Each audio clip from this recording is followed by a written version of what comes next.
Cheers for tuning in to another episode of the Here's the Craic podcast. If you haven't already, subscribe to our Spotify and Apple Music and leave a 5-star review. And if you're watching on YouTube, be sure to subscribe and like the video. He only works with 10 brands, and I was asking him, like, oh, what's the brands that you kind of manufacture for? And he was like, oh, Balenciaga, Kith, Alexander McQueen, OutsideIn. I was like, what? You're putting us in the same category? And we were walking through the factory seeing their stuff being made beside our stuff. So we saw our fleeces being sewn, and then at the same time we would see Alexander McQueen shorts that were going to go up for £220. Here's the crack, here's the crack, here's the crack, here's the crack, here's the crack.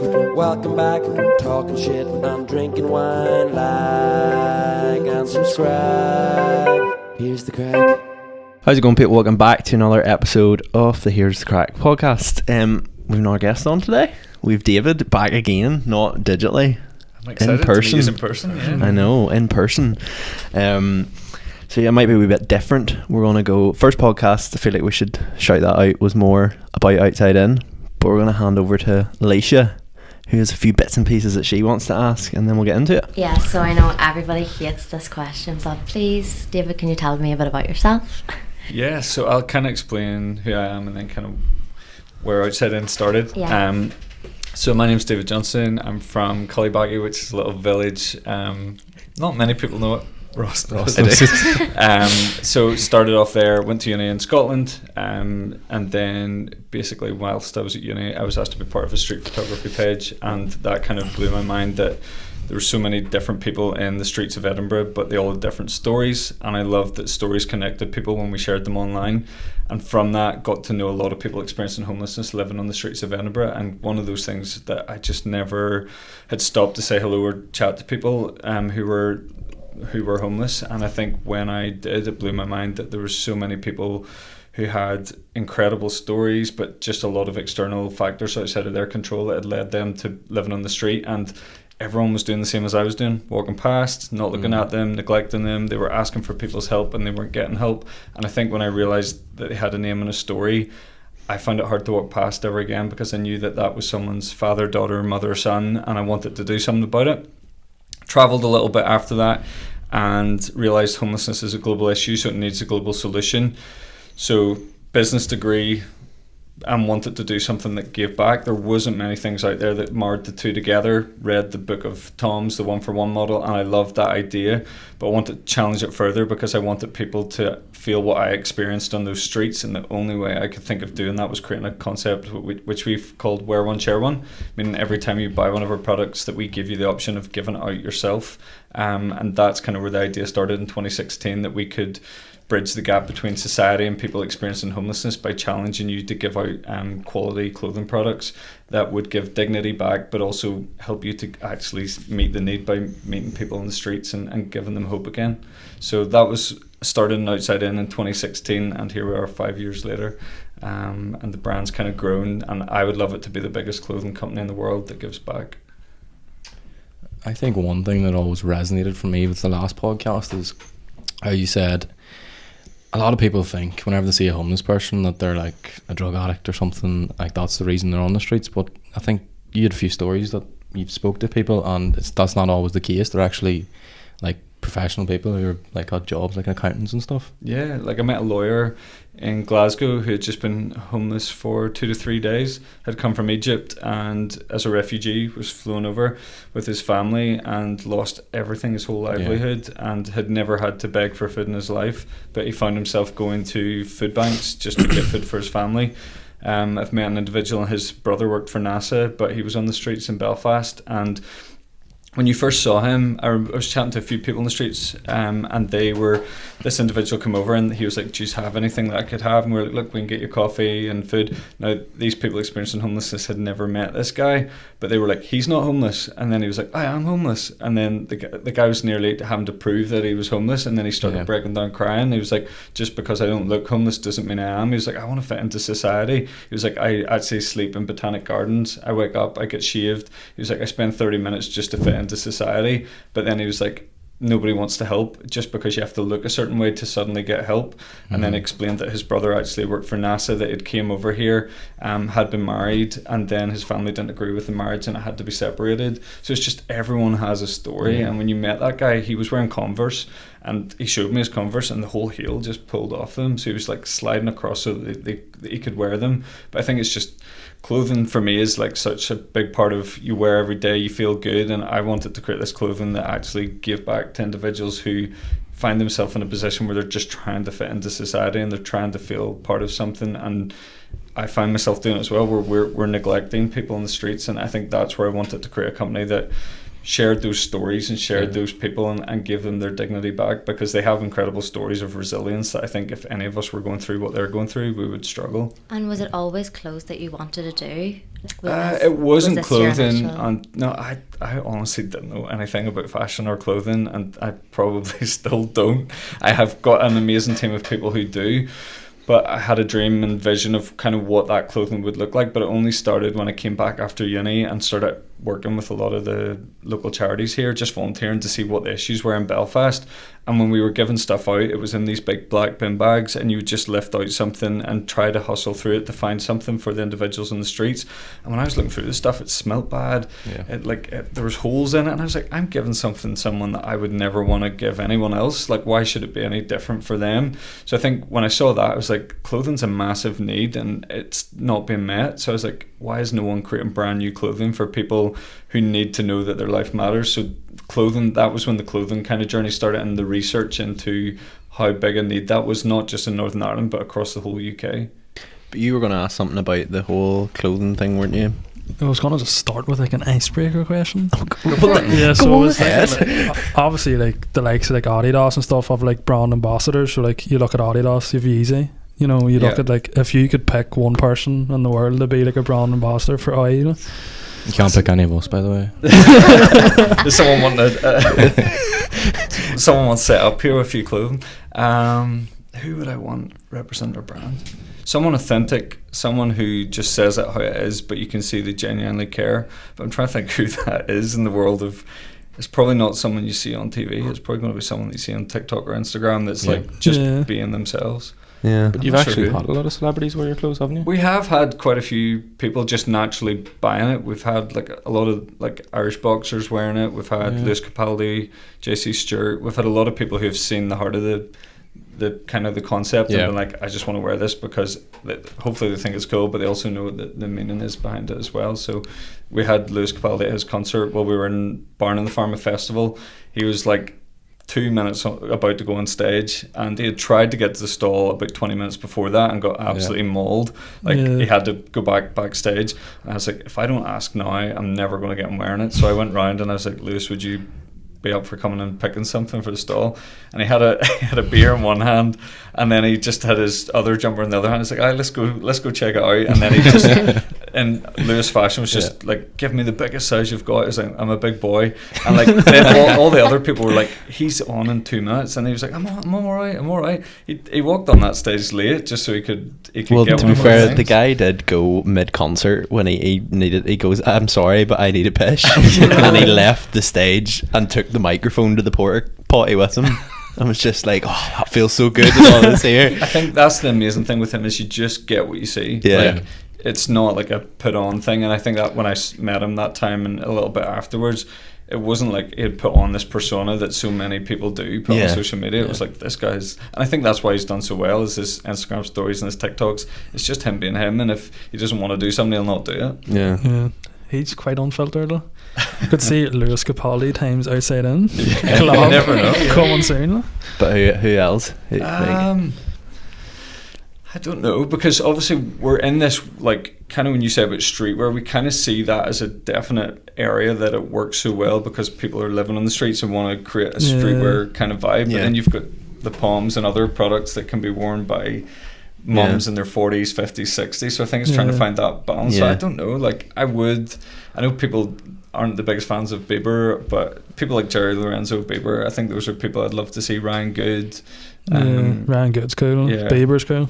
Respect, like, we're talking I have a about. lot of respect. I have a lot of We respect love for Bieber on what this they've done. podcast. So I'd love to get Bieber wearing The it. Biebs. That's sick. No, The I Bieber heard collection. a story, Represent. Yeah. Keep going on about them, like, but there was a story of like they went to like a bar one of his mates owned, and like they basically cleared out the whole bar for Justin Bieber coming, and like because they were mates with like your guy who owned it, he's like, he's your grand to stay, but like everyone else went, and Justin Bieber and all came in, and Justin Bieber went over to one of his mates and was like the guy who owns it, George I think you call him, and he's like, oh, I love your stuff, like he's like, where do you get that?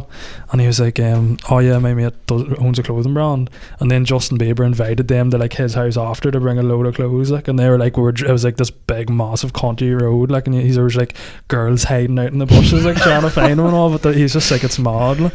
But so like he wears their stuff, I think, but like their stuff, you're never far away from those people. That's what I always realise. You're only 2 to 3 people away from getting to them. So I've got it in 2 years' time. I'll have met Bieber. I'm putting that out there. That's good.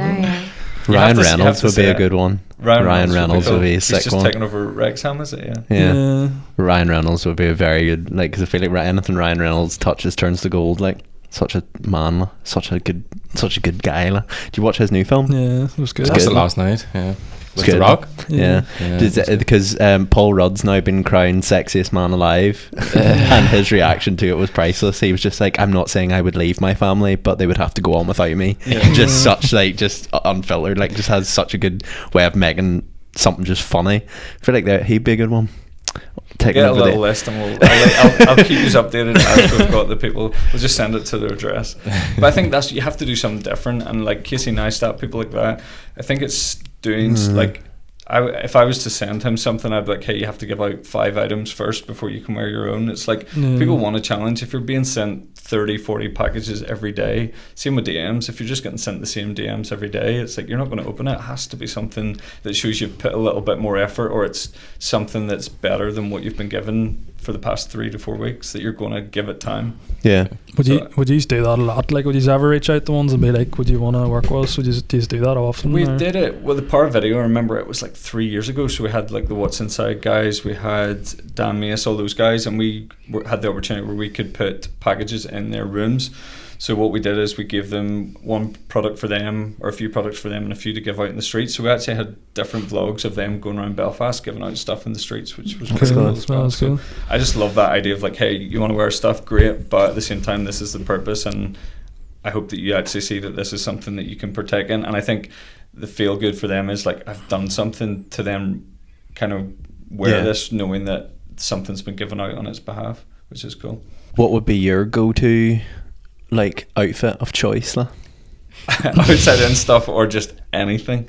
Like, because I feel like you're like anytime we've met, you've been quite like sort of baggy clothes, like sort of street. You do have style, like, yeah, like don't put yourself down. Don't put yourself when I down. first started, I remember one of my friends was like, "You're the most unfashionable person running a fashion brand." So at that point, I was like, I had to look at myself. I was like, right, have to change what I'm wearing here. So I think I like casual stuff. So I love my joggers, but they have to be fitted joggers. And that's kind of why we've started going into joggers and stuff, because I want to create the best of each product. So I probably would wear, most days, people in the office will tell you, it's probably like a fleece and a pair of joggers and sneakers. I'm starting to get into sneakers as well. What sneakers do you like, though? I like different ones. I like Air Maxes, especially if it's like a collab. So I got the recent, was it the Nike Impala ranges they did? So I got one of those. So I'm starting to look into like sneakers and stuff, and drop lists. They're so hard to get, like, oh my that's God. the thing. It's like you sign up for about 7 or 8 different sites. And you don't get any. I've never had any luck. Like. I really want to get, the black and white dunks. Like, same. They're the one shoes I want to get. I want is it high tops, like mint Jordan high tops, like, I don't know if always. I love the colour mint. So I think I know what you're on about. James Smith wears a pair of shoes, like the PT guy. He wears a pair of off-white Air Force Ones, like white off-white Air Force Ones, like, and they have like the shoelaces which have like on them like the quote shoelace and all.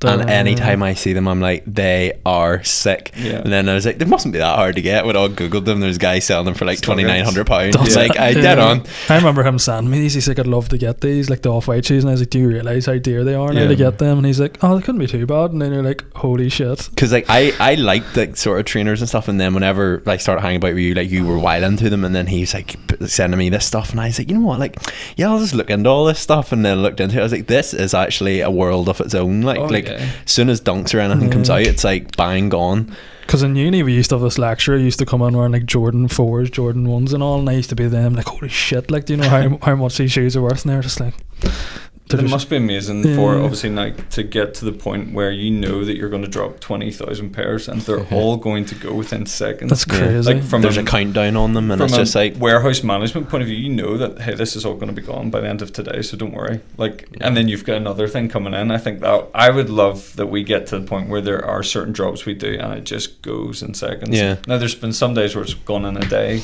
but to get to that point where you can, when you can get to like seconds, you know you've found something. On that note, I was going to ask you, do you have any idea of where you might be in 5-6 years? Like, do you have a plan of action or? Yeah, so I would say in 5 to 6 years the aim would be that we would have some sort of presence in America, whether that's shop, offices. I always want Belfast to be like the headquarters. You actually have a fiance in America? Yes. Is that right? I do. I have a fiance who lives in Queens, New York. Nicely dropped in there.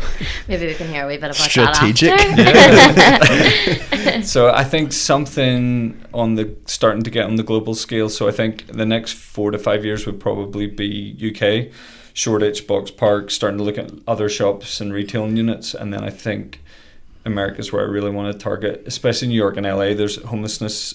There's over 55,000 in each city experiencing homelessness. So I think if we could set something up there and get creatives and influencers and people, just different charities who are already helping, and get them all kind of in this blueprinted model that can help. I'd love to see eradicate homelessness. So I would say 5 to 6 years time, a strong presence in America where most people are starting to hear of the brand.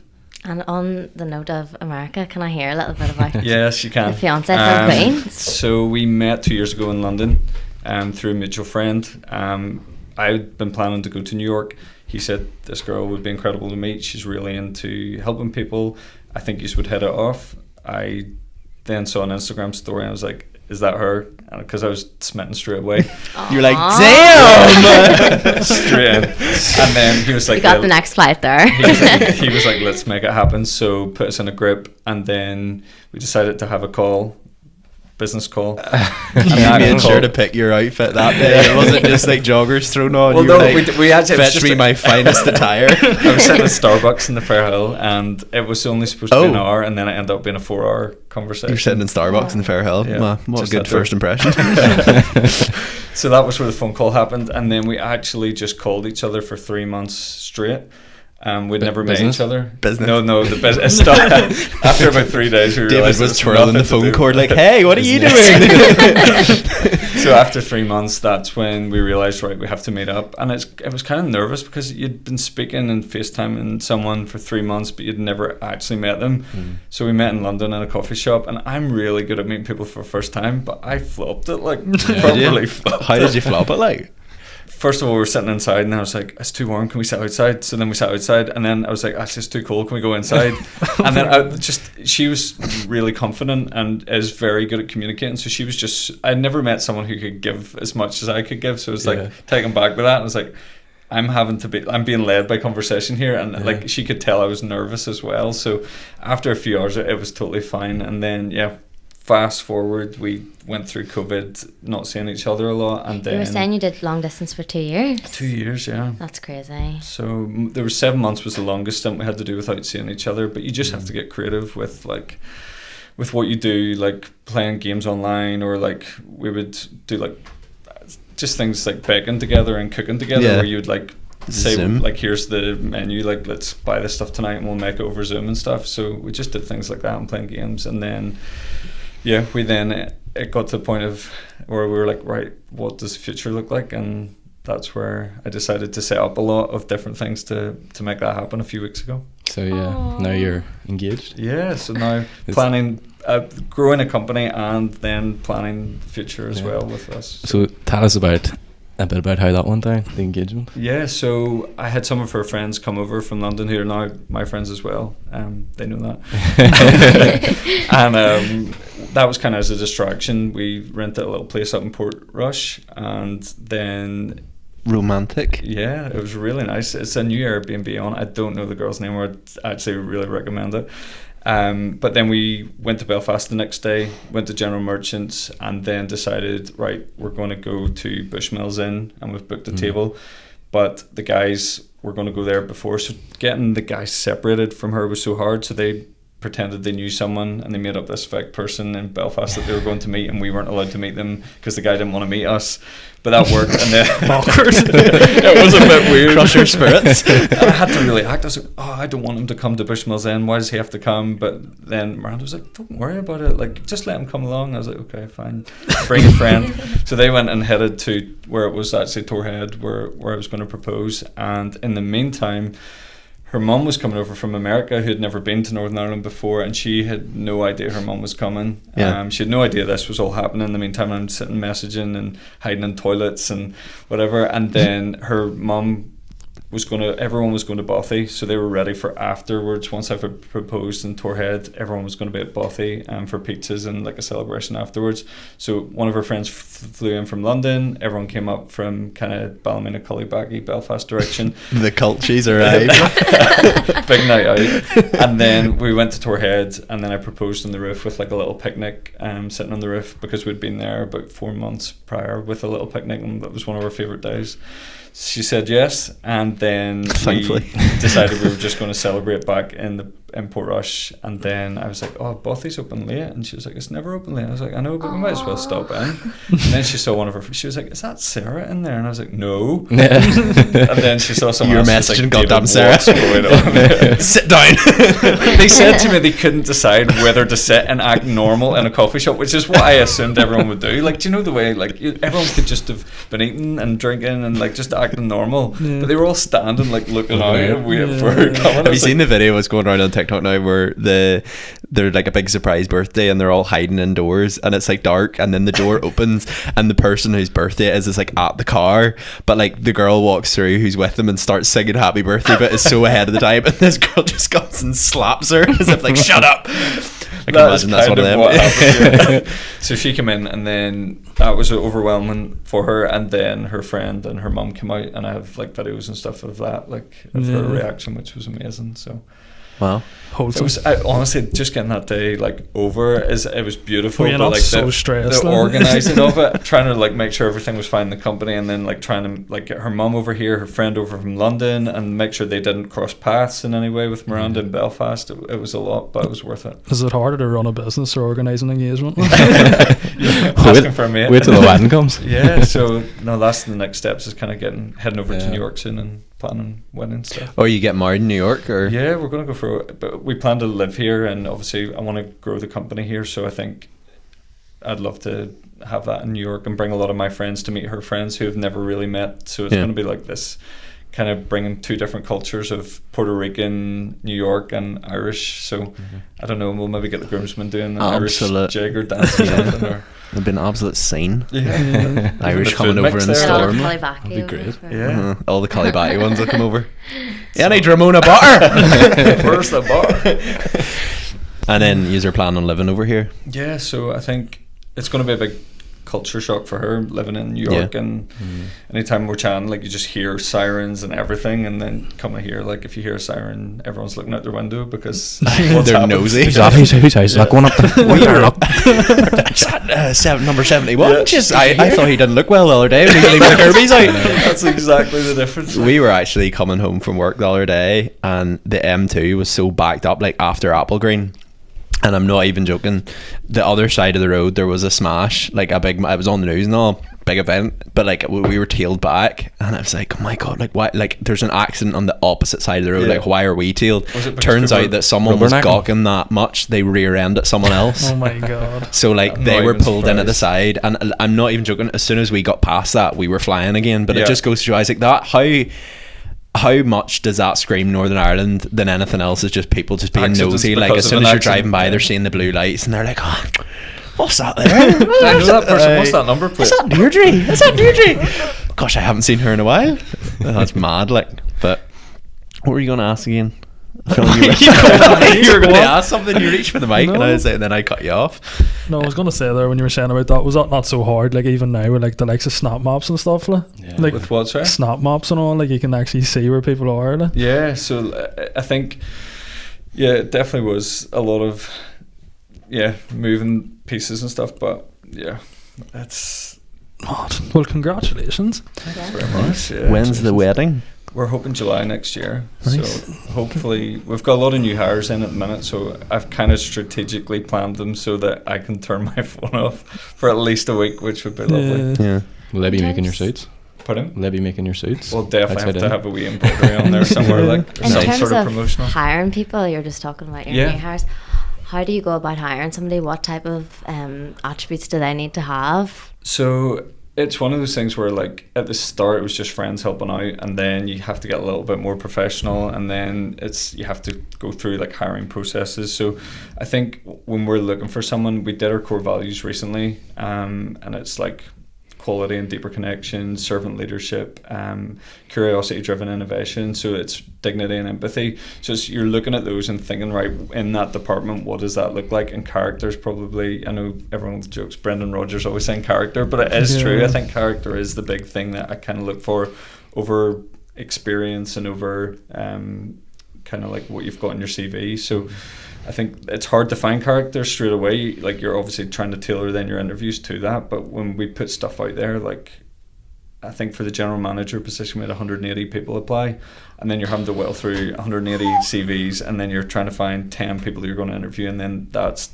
those 10, and then it went to the next round, which was two to three, and then the next round was like a 3.5 hour interview with 2 individuals to see who could be the best fit. 3.5 hours. It was a Oh my 3.5 hour God. interview. What the heck were you doing? So- Spotlight on them. It was kind of, it was a few different things. So they came in and we had like coffee and just chatting to them to get to know them.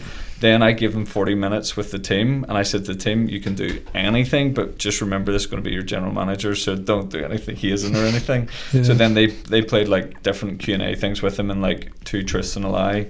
That And would be then dodgy. did a whole tour of the office, and then we did a strategy piece where they had to say what they would do in their first 30 days, and then they had to present that to myself and a few others that were kind of on the board. So we got there in the end, and that was Intense. one of the hires. But we've still got a lot to get done for Christmas as well, and I haven't even looked at. So I've got a team of people who definitely help with a lot of that process. But I think you are trying to find, I don't know, it's all the things that people don't think matters on a CV, like traveling or like even just volunteering, because we've had some people come in and volunteer outside in. If you put the hard work in, you could end up with a full-time position, and I think that's where people underestimate voluntary work. They just like, oh, what can I get out of this? But what you put in could potentially be the boss or someone in your department's like, that person's nearly become indispensable, and that's happened at least 2 or 3 times in the past 3 or 4 years, where we've then offered full-time positions to people.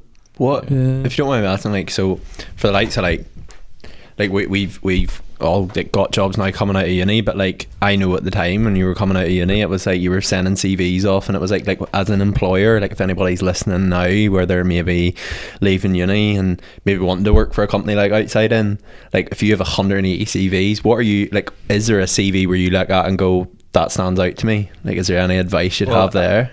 I would say, looking at the CVs that I've looked at, some of them are like just on Microsoft Word, and I'm like, you haven't put much effort in. Like, Yeah. even just go on Canva or something that makes it Yeah. look good. Because if I'm looking at 180 CVs, if you put a little bit of effort in, put your photo in, put a little bit of maybe humility, vulnerability, or sharing something that humanizes you. Like, Yeah. I love to do this on the side. It's like, it just makes you different from the person who's just said, I've done these 5 work experiences and I went to this uni and I got these grades. It's like, it's hard to distinguish character from that. But when I see someone's put a bit of effort in, and that could just be color design, it could be using a different font or putting your photo in. I think Comic just- Sans. yeah, maybe not that one, but I think I think it's just put a little bit of effort in, and we have seen that, and that definitely has played a part in who we've helped to hire. But I even think for people coming out of uni, my advice would be like even putting yourself out there for 6 months to a year, saying to a company, I want to just work for free. Like it is so underrated. The company probably will feel sorry for you and give you something. They're not going to make you come in every day and not have anything and you're eating pot noodles. But at the same time, after 6 months or a year and you've been mentored by people in the company that you want to work for, there's a good chance you're either going to get hired by them or you're going to get a really good job, because you can say, I worked for this company and this is what I was a part of. So I think I've seen Gary Vee talk about it as well, but that's what I was about to say. I think it's just putting yourself out there, being bold and saying, I'm willing to do 6 months to a year totally free. And you could see after 3 months the person takes you home. But that's Alicia, you've reached out to a lot of people and got jobs, haven't you?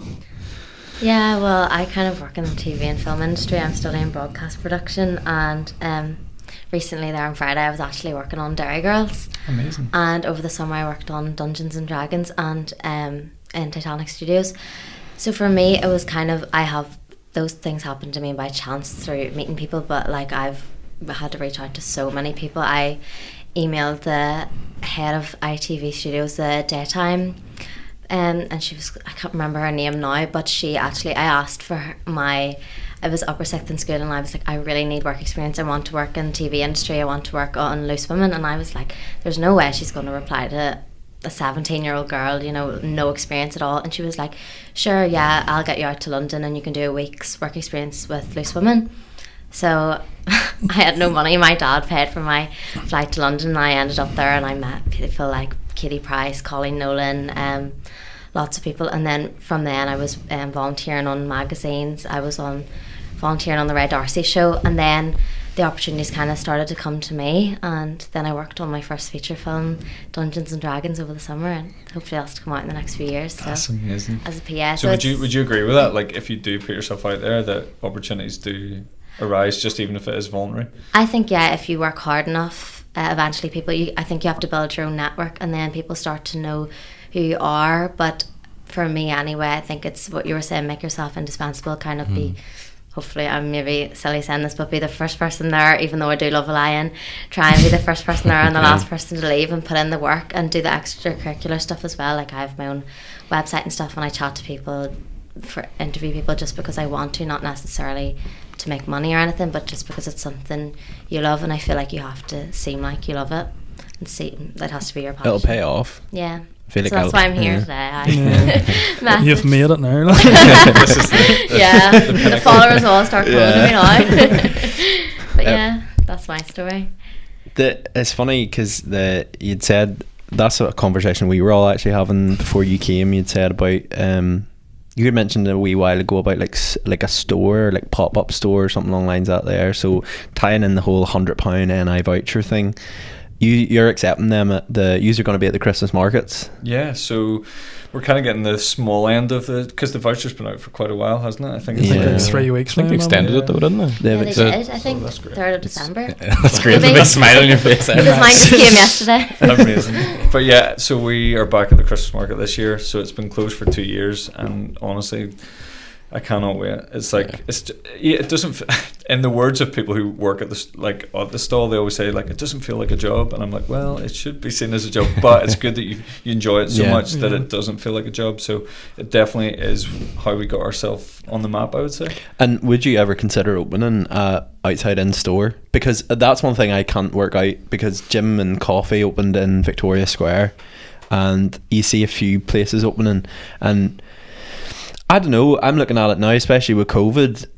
Maybe I'm wrong in saying that, but is it worth now opening a store? Because most people just not shopping online. Like, are you just wasting money, or like, what's your take on it? It's an interesting one. We got offered a place in Victoria Square and we turned it down. It was a lot of money, and it would have made sense financially, but at the same time I was like, branding wise, I don't know if this really works with our brand, like helping people experiencing homelessness in one of the richest like areas of like beside House of Fraser. So it is, I wouldn't say retail's dead. I think retail will pick back up again, but it's making sure that it aligns with your brand properly. Like, especially if you're doing streetwear, I think that's more commercialized as soon as you go into Victoria Square, whereas we've been offered obviously Christmas market this year, and then we're doing Box Office, which is coming to Belfast in January, which is kind of like Box Park. So we've got their shipping containers that were used at the Primark when the fire had happened. Yeah. They're repurposing them and setting up at the Dublin Road Cinema, where that is, where Kanos' new buildings are. And there's going to be like a retail food kind of like a wee city in itself. That's cool. Yeah, I so didn't we're even going to know have about one that. there, and it's at least there for 12 months is what we know. That's cool. When's that starting? So it's starting in January, and the guy who owns Common Market is the guy setting it up, Will, and he's incredible, and we just hit it off straight away because he wants this whole kind of retail unit and food unit to be like vegan, vintage stores, like purposeful stores. He just wants it to be kind of putting Belfast on the map, because his whole thing was you go down the street of near Victoria Square Ann Street, and he was like, you could be anywhere in any city in the whole of the UK because it's every single same shop. And he was like, but why does Belfast not have a street where it's literally just local independence? And he said that's the problem, is like we're all the money that's coming into these, like our economy has then been offshored into probably Switzerland and dear knows where, because it's just all these big conglomerates who then know how to get as low income tax and corporate tax as possible. So that's why when I heard this project, I was like, I want to be involved in that. And how long is that going to stay? Is it At least 12 months. At least 12 months. But there's nothing like that over here. Like you go over to London and you have like the Camden markets, you know, they're class. Like me and my girlfriend went over in the summer, like, and there's food and shops and vintage stores and all. Like there's nothing like that really over here. Like when I seen that Common Market opening up, I was like, yeah, that's cool. You know, like it's something different. So this guy, like, he'd be great to have on this because he has that similar like passion of doing things a little bit different, and that's why I was like, straight away I was like, I'm doing this. So he signed us up straight away. But so we're gonna have that running January onwards, but then Christmas market's the next 5 weeks, which is total mayhem. Chaos. Like. When was the first time you done the Christmas markets? Because like it was like at a period where I remember the whole thing was outside in at the Christmas markets, people walking around with the hats, and it was like you literally walked in the Christmas markets and 2 seconds later, like, there's a guy wearing an outside in hat, there's a woman wearing an outside in hat. Like, started in 2017 and we were given it for free. So we won a competition, and we actually didn't win the competition. 2 other people won the competition, and then they felt sorry for us and gave us the third prize, which was also a free stall. But that year then I was like, right, with 3 weeks to get all the stock, let's go. And I got as much stock as I could of hats and beanies, but it only lasted 2 days. And then I was like, crap, what do I do? And just to, even a bit of context why I love Bothy so much is those guys actually helped fundraise. They were like, this business doesn't have enough money to like set up for the Christmas market. Would anyone like help out? And I did a little speech thing of what we're trying to do, and then people like were like, here, I would love to help out. So that got us enough stock for 2 days, and then we sold out in 2 days, and then had to get as many people helping sewing just to get enough stuff ready for the next week as such. And then after that, honestly, there's been times at the Christmas market where my job has been in a van driving from the cabin to our offices, getting 1 bag of IKEA. This is not anymore now, this is the way it used to be, and a full bag of Poms, driving down, handing out the door. Before my hand even got out, it was like a swarm of people. As soon as the IKEA bag set down, everyone just grabbed a hat out of the bag. They weren't stealing, but they then ran to the till. So I was like, I couldn't even like control what was going on, but everyone just wanted these hats so much. They've been waiting 30 minutes that they wanted to make sure that they got the colour that they wanted, and then they could run into the cabin. So that was maybe 2018. But my whole day was just back and forth because we actually couldn't keep up with sewing them at the same rate. So as soon as I got back up, they would ring and say, Gordon Ramsay or something coming in. Come on. So the woman's like, I'm trying, David, I'm trying. People were coming to buy the hats, and you were making them as they came so to they buy were being them. sewn as people were trying to buy them, and then they were like, we need another 5-berry twist, and I was like, 5-berry twist. And then I'd get in the van, run down, and then they'd be like, we're totally sold out, David, they've been 25 minutes waiting, where are you? And I'm like, I'm stuck in traffic, it's 5 o'clock on a Saturday. Like, oh, that wasn't good for the heart at all. Like, but we've got a little bit more like prepared this time, so hopefully there's none of that. And at this stage, were you hand sewing? Were they hand sewn? Yeah, or so were, oh my word! So they weren't even like just labels. They were hand sewn on. Whereas now we get that finished and prepped and all done. So it was just, they were hitting red cards. Like they were going for it. The team, like, and I have to give it to them. They kept up really, really well that Christmas. But Yeah, that's when we didn't expect it to go hit off as much as it did, and then you'd be at the stall and you'd be like, "Oh, where are you from?" "Oh, I'm from Donegal." "Why are you here?" "Just to be at this cabin." I was like, "This one?" And they're like, "Yeah." So I think that's when it kind of blew your mind that people were traveling 2 to 3 hours just to come and get some of your hats. Yeah. I feel like it was the big thing at the time when you were outside in on, like, you were wearing an outside in hat, and it was on the stories, and people were like, you know, and your wear one share one thing went mad because it was all crazy. Everybody was like hashtagging it and stuff. And I think we're really excited to get back to the full wear one share one. Obviously COVID stopped us giving the product to the customer, but from a logistical point, we're working on that in the background to get that ready for next year, because I think that's the thing that propels us bigger than any streetwear clothing brand, is saying we're going to give you another product if you'd like it to give to someone, or if you don't want to, we're going to happily give it to a lot of charities we work with. But it's that whole empowerment that I don't think many people have. Yeah. And obviously, like, the last time we were speaking to you was all about like how outside in got, so maybe we're going to go 2 points here. First point, high and low of like business, like run the business. So maybe go for the high point. Like, have you ever been, you've obviously been in town or like in anywhere, have you spotted people wearing like outside, not even like, let's go for something less sort of, your hats would be very popular, but like even like your fleece, have you ever, and would you ever walk up and be like, "Hey, that's me"?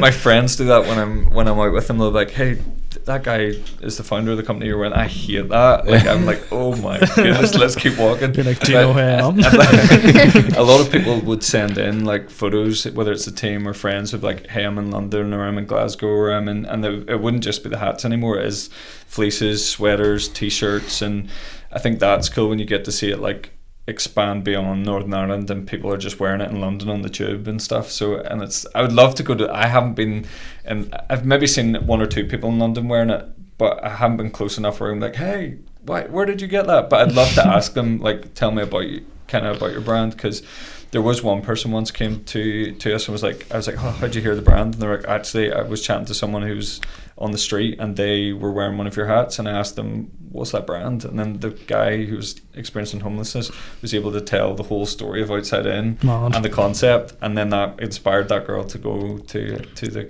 Outside In cabin. Yeah, that's mad. So I think stuff like that's probably a high point where you can see the impact, but also like people are hearing of the brand beyond just your mates at the start, where you were like messaging your mate and be like, "Here, can you buy a hat? We need to make a sale." And that's the other thing, people don't realize, like, it's not as if that happened overnight. The first year was tough. Like, I mean, like, you're doubting yourself. You're like doubting, is this going to work? Is this a full-time job? Like, I couldn't afford really to feed myself, never mind like run the company. And there was one that I still go back and show the team on Shopify. There was 1 week where there was 0 sales for 7 days, and you can see on Shopify it just goes down and it's just constant. And when it goes up, the next day we made £19 or something. It's not as if we made a lot of money. Yeah. It's in those moments where you really start challenging yourself. You're like, is this going to work? Can this hit off? Am I doing the right thing? Am I not knowing what I'm doing? And I think those are the moments where you have to like really dig deep to know why you're doing something. And was that tough? Were you hiring staff at that time? No, I was just doing it all myself in the first year. And what was it like? Like, do you have moments like that now where you're hiring staff and you've had like a bad week and stuff? And yeah, you definitely still have tough. Can I pay these tough people? Months, and there's definitely times where it's tight with the. I think it's best to be honest. Like, we're growing and we're rapidly growing, but at the same time you're hiring more people, and the more you hire, the more you have to pay. So there definitely has been months where it's been, this is getting tight, as you're trying to buy more stock in and pay staff, and you try to hide as much as you can from the team, because you don't want to put a burden on people who can't directly impact that. So I think it is always that balance of then who are you outlaying that to. So it is only a small amount of people in the team, but it is scary, because, and it's the same with any company. I've heard Bobby Hundreds say it about the Hundreds. I've heard Ben Francis say it about Gymshark, where it doesn't get any easier as you grow. The stakes just become a lot higher. If you could lose a lot more. So at the start of this process, were you making these products yourself, or how did the design so process it was actually my Sunday school teacher behind me was sewing on the labels. She lived behind me, so for 2 years. There was a wee illegal sweatshop running in Caliback. Ross was involved in it too. He was the deliverer. So we were getting hats in, she was sewing on the labels, and I was doing it all from, Mum gave me one room and was just like, as long as you leave it the way it came, I'm good with that. And then I have a big golden retriever, and he would run around and like hairs would be going everywhere, and I was like using using those lint rollers to make sure there was no hairs, like anyone would see any hairs on the stuff. So at the start it definitely was like very local, just in Cullybackey in a small house, and then a Sunday school teacher sewing on the labels behind him, picking them up every day, and then going down to Cullybackey post office, and at Christmas time they loved me because I was giving them custom. The queue hated me, like there was like 10 people always waiting, and I had a big trolley full of all these like boxes going out, and at the time it wasn't like a Royal Mail were coming to pick up the stuff, so I had to put every single one individually through Royal Mail. That one's second class, this one's first class, and I couldn't even leave it there. I had to do every single one with it. There was times I was there for 2 hours. And in terms of design now,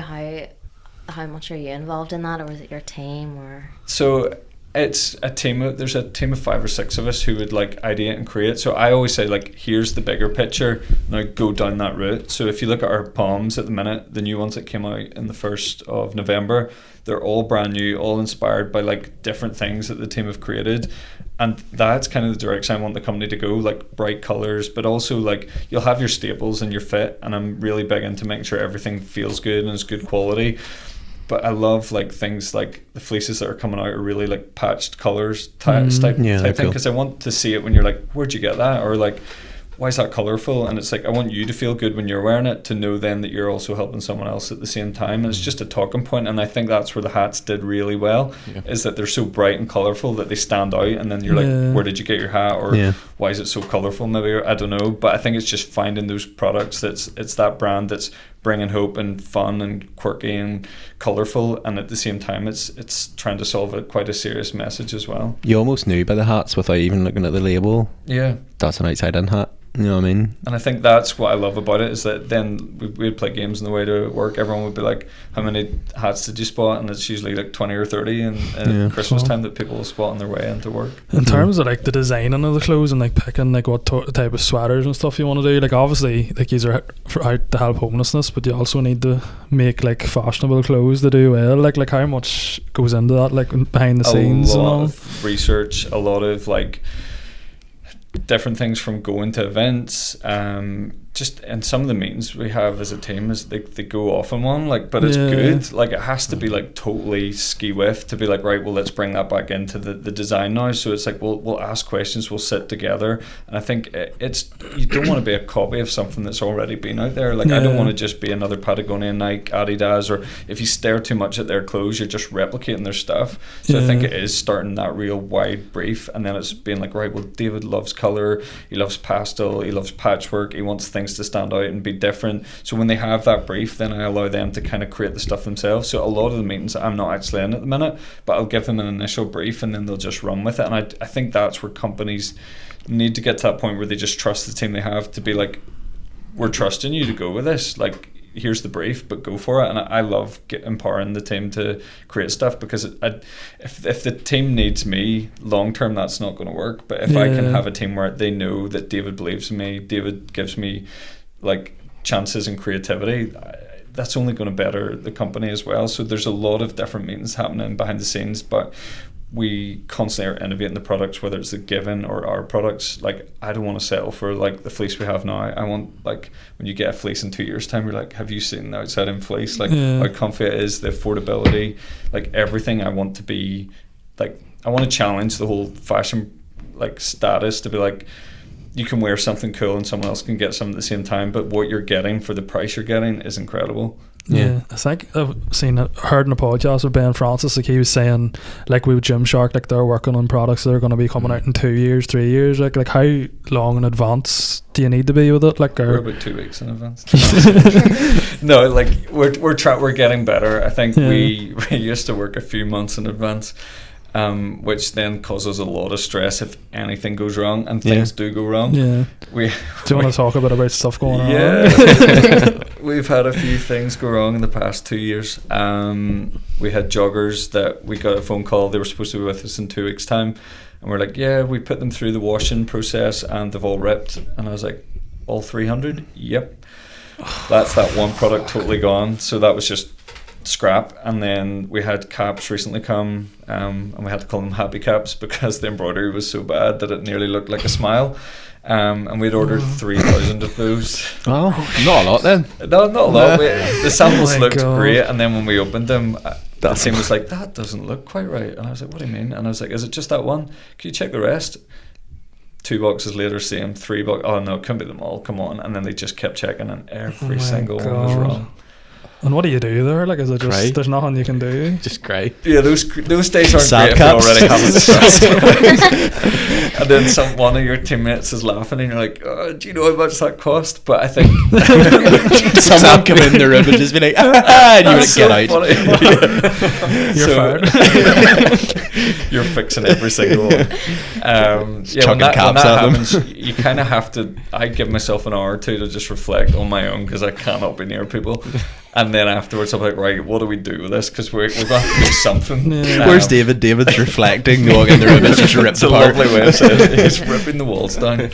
And then you have to come together and be like, right, we can't send them back. We have to do what we have with them. So what do we do? So we called them happy caps, and it did. A lot of people, we obviously discounted them a little bit as well, and we were honest with our customers, saying, look, this was a fault that happened in the manufacturing process. We didn't call out our manufacturers or anything. We just said this happened whilst we were making these, so we're going to discount them, and we're calling them happy caps. And people actually really reflected well. But what I don't understand is, like, if you get, like, say you get a picture or a sample through, and then they send you 3,000 and they're wrong, why is it you that has to go, oh, we can't, like, can you not just say that is literally not what I asked for? You can advise it for the next time that they're making something for you, but at the same time, once they've sent it over, and even if you show it, they'll say, oh, there's not a big difference there. But the problem is that manufacturers don't need you, so you don't have much bargaining power. So you can kind of be like, I want a full refund, and then they'll just never speak to you again. So I think I would love to have manufacturing ourselves, where we actually own the factories in India, or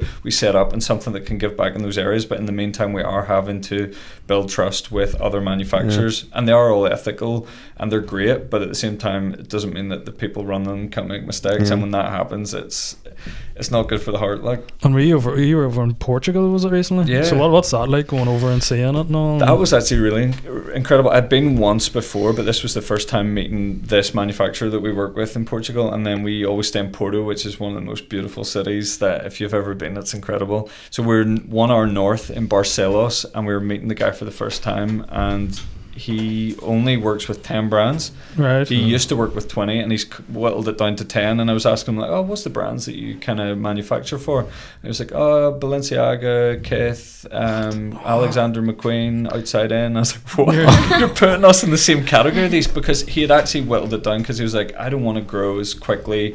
I want to just really invest in 10 brands. Yeah. So for me, that was a real reality check. I was like, this guy believes in me as much as Alexander McQueen. And we were walking through the factory, seeing their stuff being made beside our stuff. So we saw our fleeces being sewn, and then at the same time we would see Alexander McQueen shorts that were going to go up for £220. So it was crazy just to see behind the scenes and the level of detail that's gone into your clothes being made. And then we obviously went over there with the purpose of making the best t-shirts, new joggers. I just wanted to work with the factory directly, and they gave us a full week of their time, where they would give, like, and I was like looking at being like, you've given me 3 of your staff working full time, showing us around, bringing us around the factories, helping us make stuff. And obviously they know there's contracts hopefully down the line, but they just treated us like we're part of the family, which was amazing.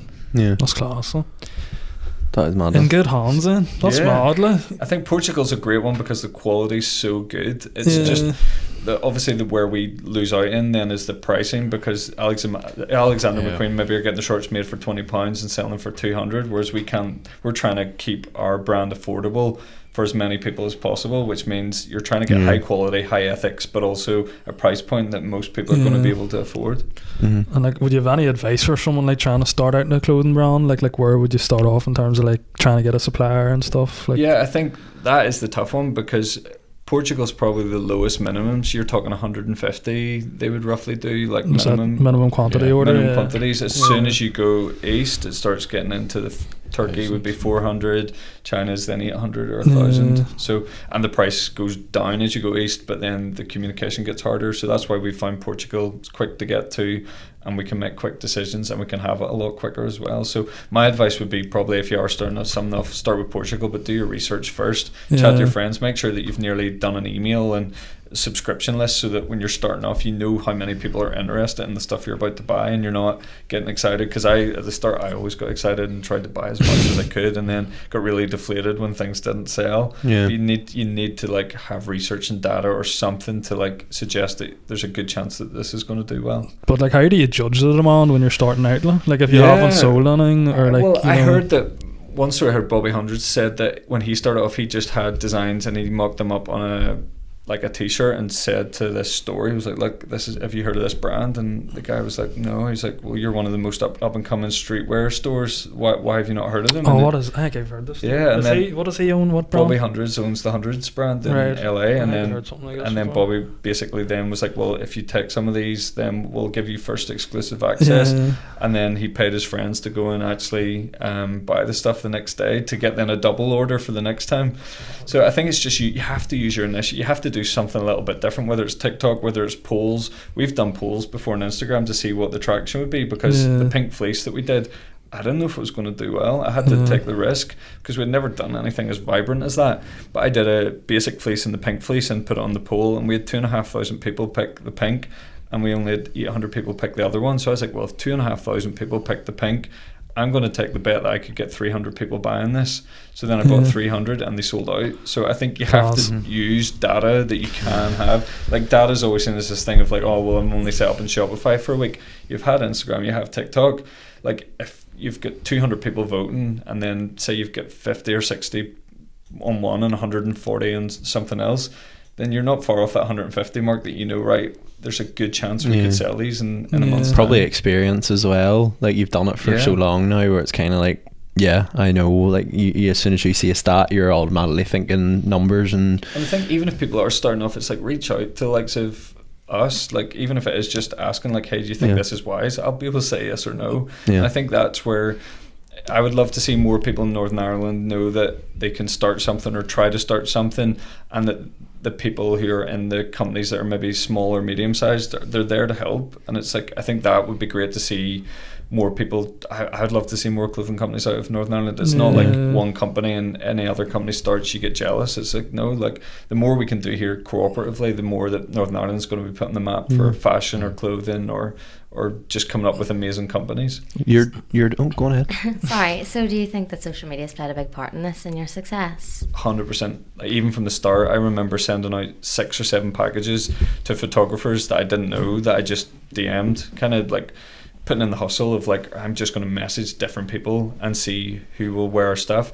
I had someone in like Craic and Bangkok and all these random cities around the world, and then I just gave them 3 items and said, could you get some photos of it? Here's what it's about. And then it created this persona that the brand was further than it was when it was just in Cullybacky. It was being worn in all these different cities around the world. And I think that's the power of social media, but it's making sure you don't do that and then not willing to show the nitty gritty behind the scenes. So I would always have mixed we're in all these cities, but at the same time, we're actually just showing these locally as well. And I think that's played a bigger part in the last 2 years for a lot of brands. Is like, most of our engaging stuff is on iPhones, and it's not really on, like, we put a photo up today and it's probably going to be one of our best photos in the last month.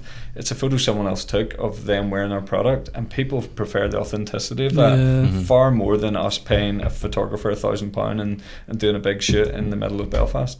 And do you feel like with the lockdown and stuff and people being by themselves, and you see far more content creators now, do you think being in a lockdown helped your creativity, or was that difficult for you? It was tough at the start because events was a massive part of the brand, like face to face. That literally took away 50% of our revenue for over a year. So the Christmas market is the first time that we're going to probably be doing the face to face properly.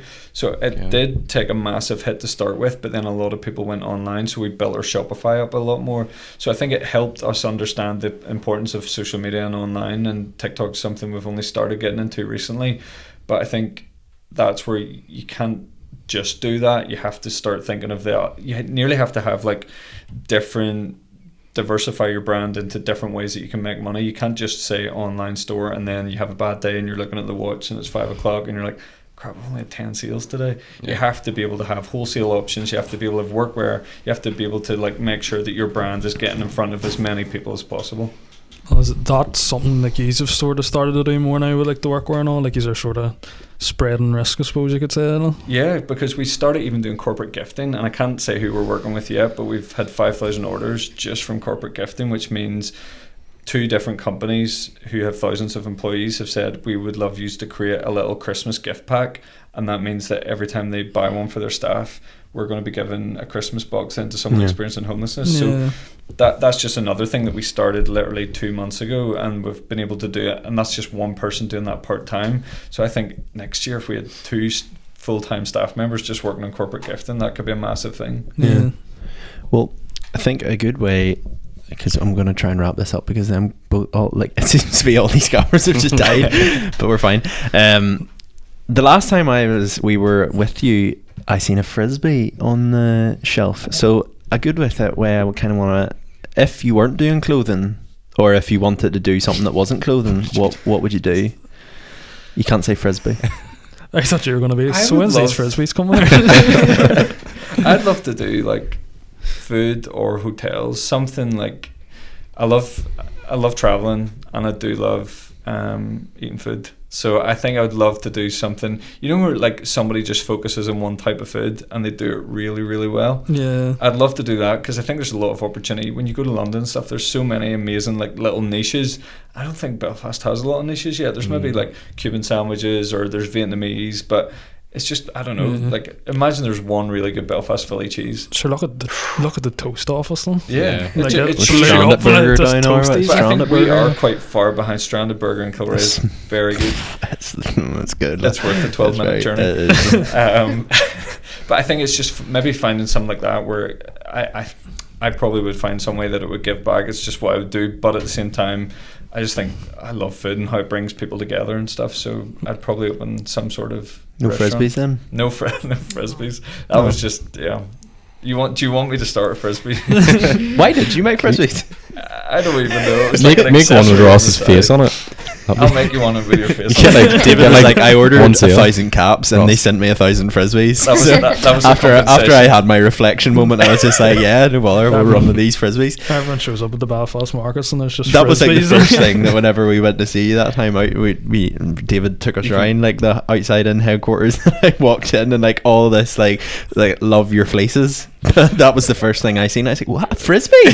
David? I haven't even looked at the stats of how many we've sold. It could be 5, it could be 500.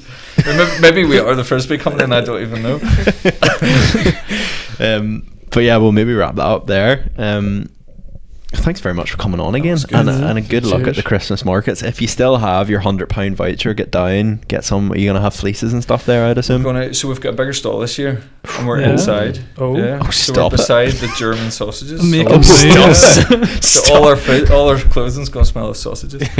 Now we're gonna have fleeces, we're gonna have beanies, palms, and then we're gonna have some exclusive products that are just at the Christmas market as well.